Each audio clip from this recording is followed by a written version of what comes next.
하나님의 말씀 보시겠습니다. 오늘 하나님께서 우리에게 주신 말씀은 신약성경 데살로니가전서 4장 13절에서 18절의 말씀입니다.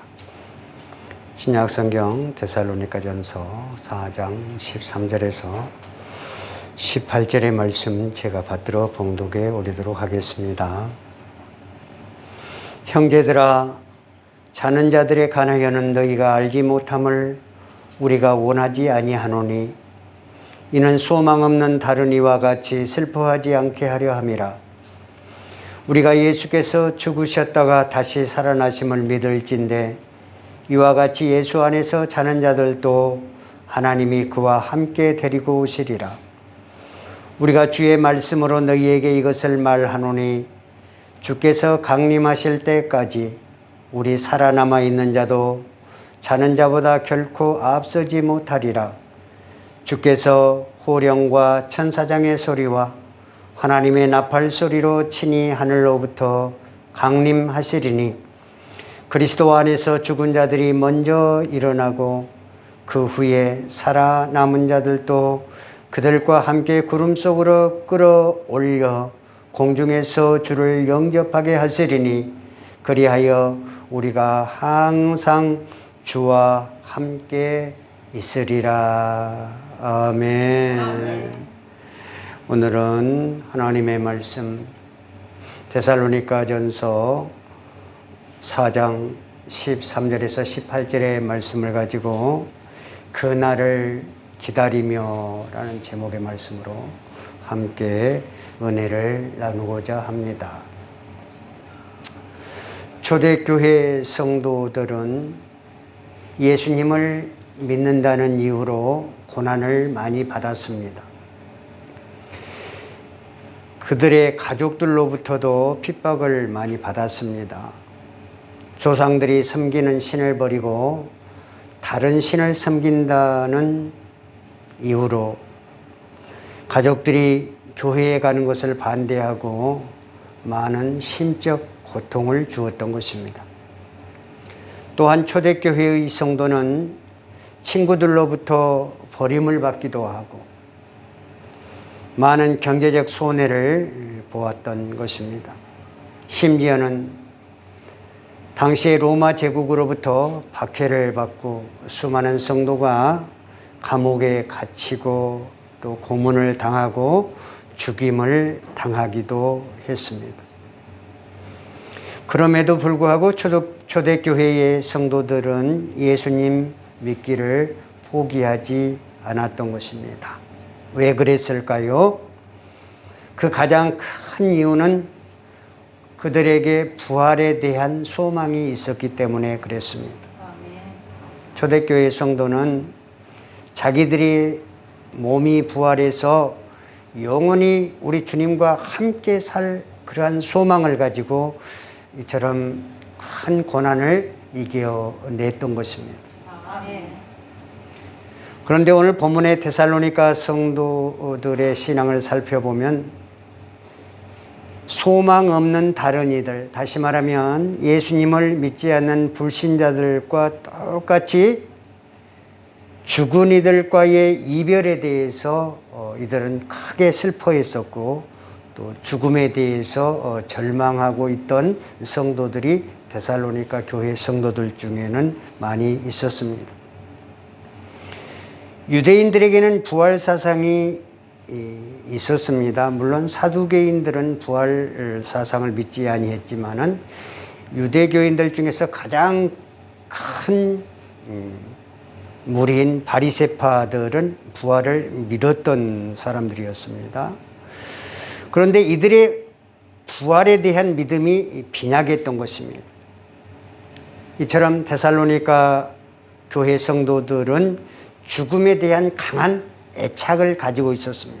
그래서 그런 죽음에 대한 강한 애착 때문에 잘못된 종말론이 그들을 힘들게 했었던 것이죠.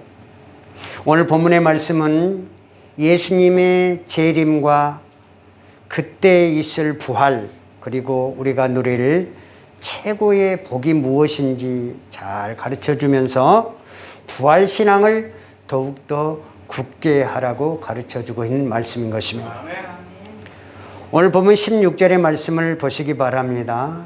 본문 16절 말씀을 보면은 주께서 호령과 천사장의 소리와 하나님의 나팔 소리로 친히 하늘로 쫓아 강림하시리니 그리스도 안에서 죽은 자들이 먼저 일어나고, 이렇게 말씀하고 있습니다. 이 말씀은 먼저 주님께서 친히 하늘로부터 내려오신다고 말씀하고 있습니다. 여기서 우리가 주목할 것은 우리 주님께서 친히 내려오신다는 사실입니다. 성경은 우리 주님께서 천사나 또는 다른 대리인을 먼저 보내시지 아니하시고 자신이 친히 오실 것이라고 말씀하고 계십니다. 사도행전 1장 11절 말씀에 보면 천사가 말하기를 이 예수님은 하늘로 가심을 본 그대로 오시리라, 이렇게 말씀하고 있습니다. 하나님은 우리를 구원하실 때 다른 누구를 보내서 우리를 구원하시지 않으셨습니다. 하나님 자신이 친히 우리를 구원하신 것입니다. 하나님께서 우리를 죄에서 구원하시기 위해서 인간의 몸을 입으시고 친히 이 땅에 성육신하여 오셨습니다. 그러셨기 때문에 심판 때에도 우리 주님께서는 우리의 마지막 원수인 죽음으로부터 우리를 구원하시기 위해서 친히 하늘로부터 내려오신다고 말씀하고 계십니다. 주님께서 이 땅에 재림하실 때 세 가지 놀라운 현상이 나타나는데요. 곧 주님의 호령과 천사장의 소리와 하나님의 나팔 소리라고 성경은 말씀을 합니다. 먼저 우리 주님이 하늘에서 내려오실 때 큰 호령이 있을 것이라고 성경은 말씀합니다. 여기서 호령한다라는 것은 크게 외쳐서 명령하는 것을 호령한다고 하는 것입니다. 그런데 주님은 왜 이렇게 크게 호령하시며 명령하시는 것일까요?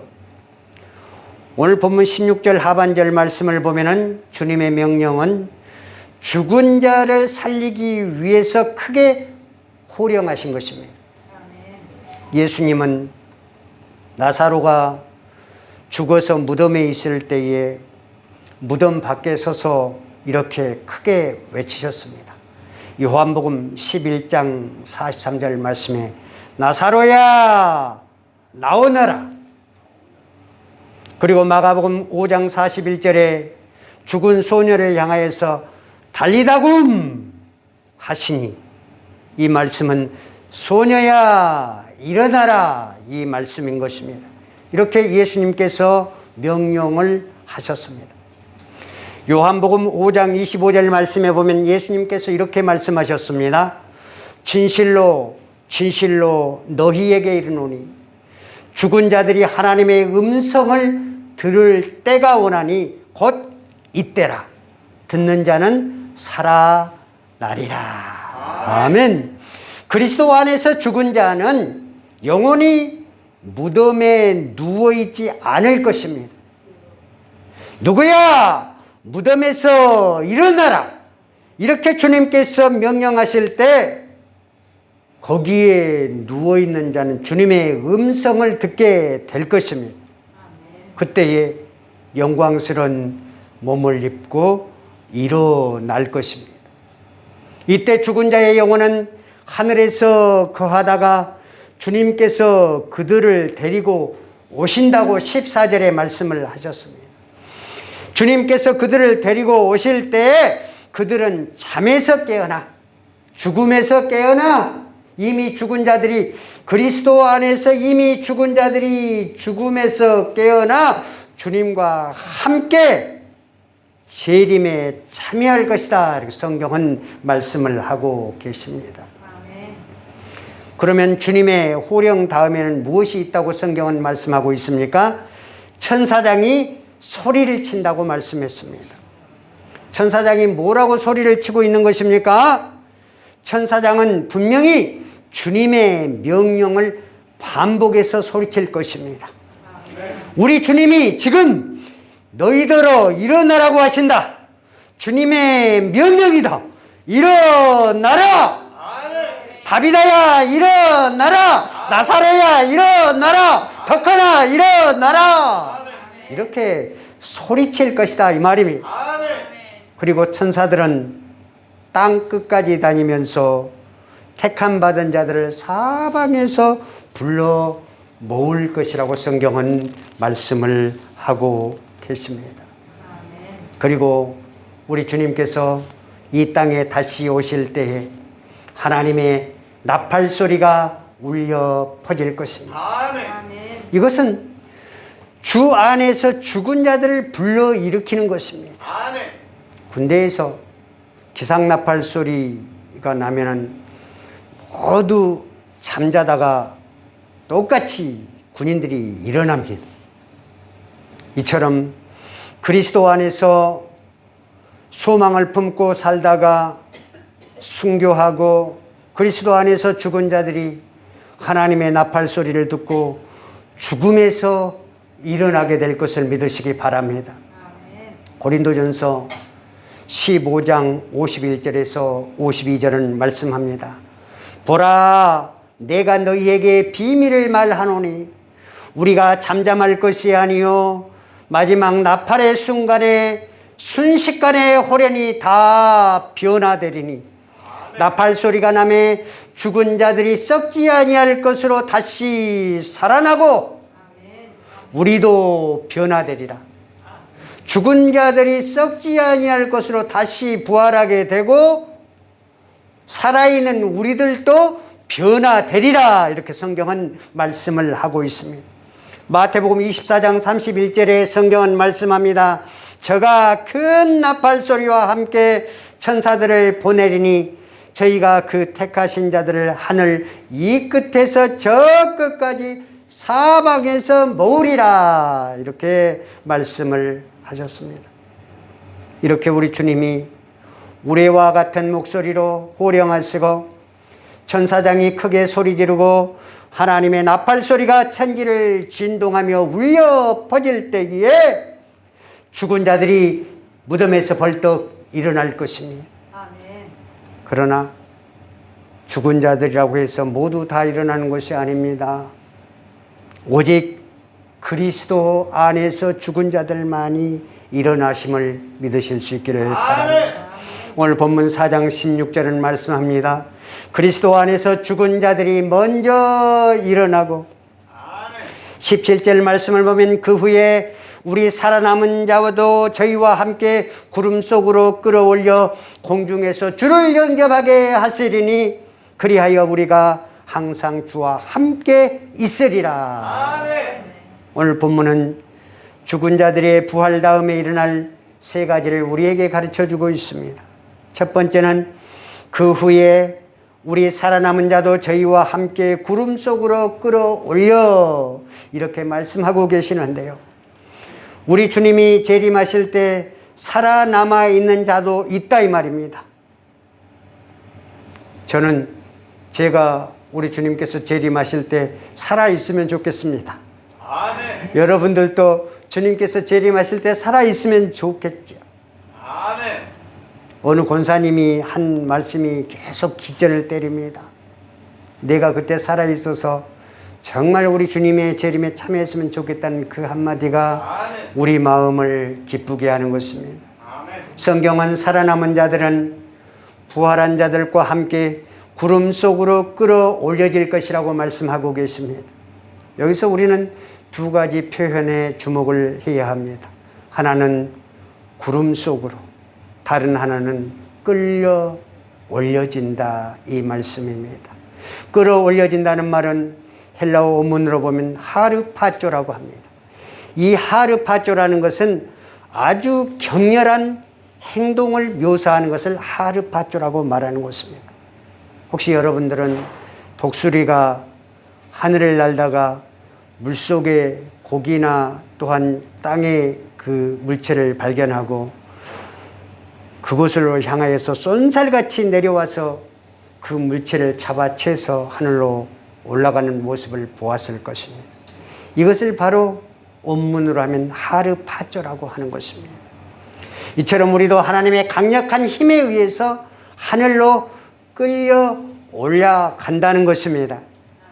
그러면 살아남은 자들은 부활한 자들과 함께 어디로 끌려 올라가는 것일까요?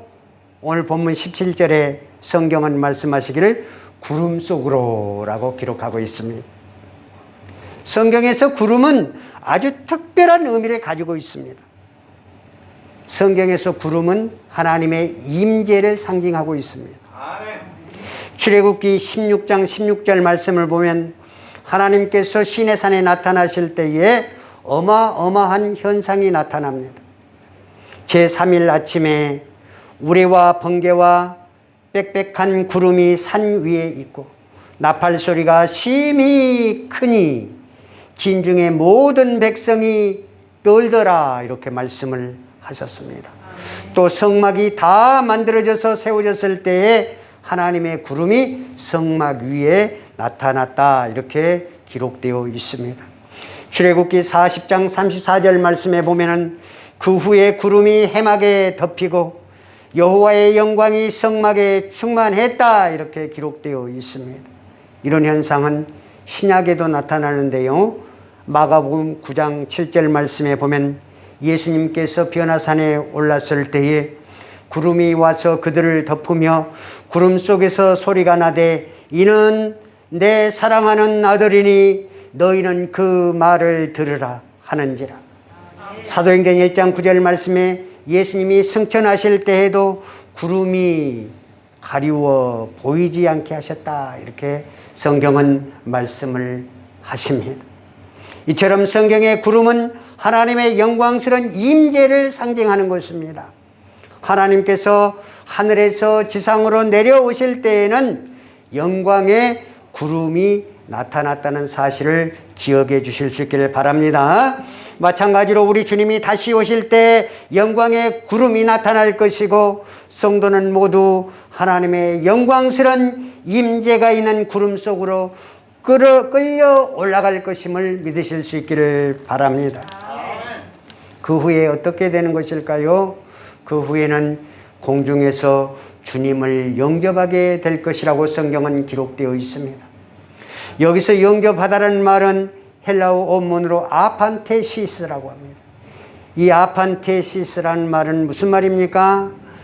로마 시대에는 어떤 고위 인사가 한 성읍을 공식적으로 방문하게 되면 그 성의 유지들이 전부 다 모여서 나가가지고 그 사람을 영접하는 그러한 관례가 있었습니다. 이걸 아판테시스라고 합니다. 우리나라에서도 마찬가지입니다. 만약에 대통령이 어느 다른 나라의 그 큰 인사들을 맞이할 때에 대통령까지 그 비행장에 나아가서 그들을 의전하고 그들을 모시고 청와대까지 오는 것, 그러한 것들을 바로 헬라어 원문으로 아판테시스라고 하는 것입니다. 이와 같이 우리 주님이 다시 오실 때 그냥 우리가 그냥 그 자리에 앉아 있어 가지고 아이고 주님 오십니까 이렇게 하면 되겠습니까?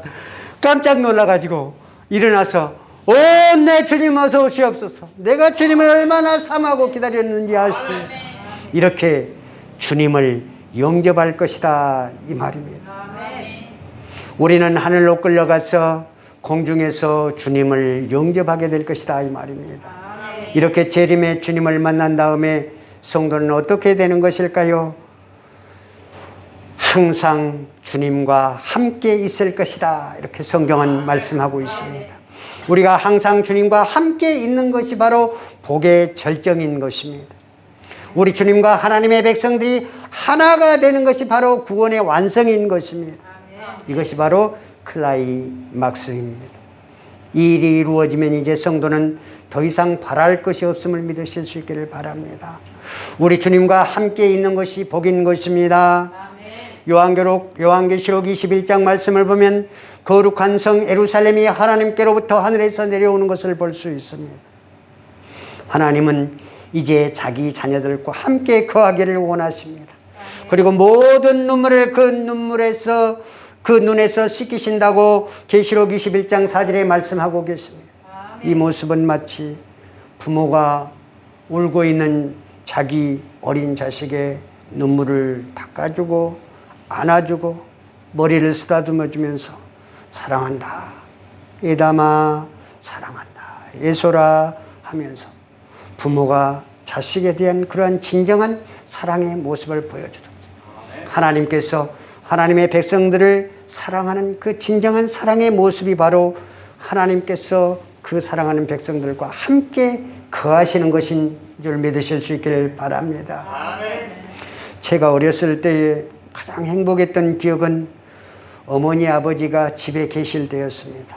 아주 어렸기 때문에 어머니 아버지가 밖으로 나가서 돈을 버는 것이 더 좋은 일인지도 모르겠지만 아주 어리기 때문에 어머니 아버지가 내 곁에 있어가지고 덕거나 라면 먹고 싶냐?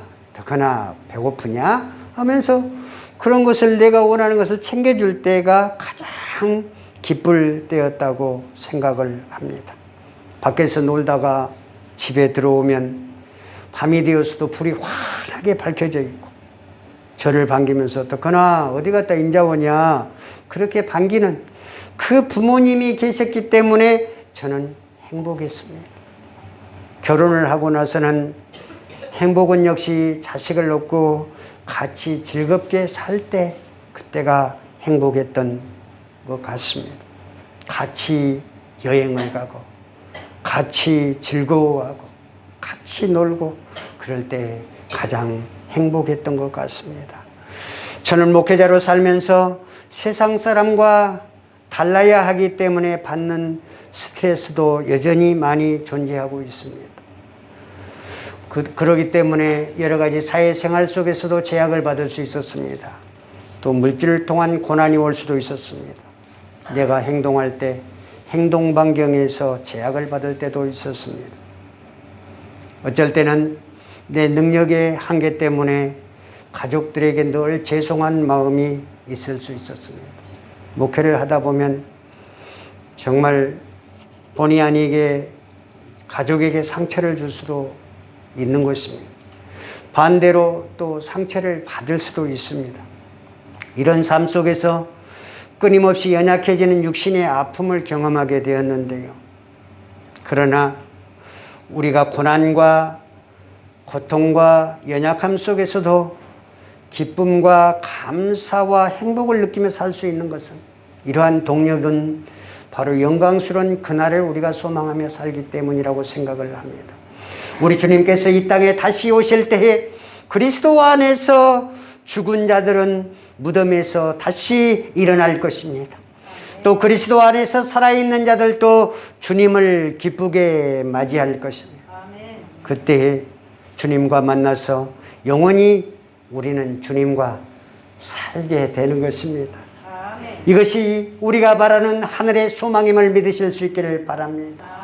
사랑하는 성도 여러분, 우리는 그날을 기다리며 살아가야 합니다. 그날을 바라보며 은혜와 평강교회를 세워 나아가야 합니다. 우리의 몸은 죽을 몸입니다. 죽으면 썩을 몸입니다. 그러나 주님의 일을 열심히 하다가 죽으면 주님 오시는 그날에 그 썩을 몸이 다시 부활체로 부활이 되고 부활의 소망을 맛보기 때문에 절망하지 마시기 바랍니다. 그러므로 서로를 위해서 살아가실 수 있기를 바랍니다. 서로를 사랑하며 살아가실 수 있기를 바랍니다. 열심을 다하여 예수님을 믿으실 수 있기를 바랍니다. 열심을 다해서 예수님의 몸된 교회를 섬기시기 바랍니다. 우리에게 주어진 사명 잘 감당해서 하늘의 소망, 천국의 영광, 그리스도를 다시 만나는 기쁨을 맛보시기를 주님의 이름으로 축원합니다. 아멘.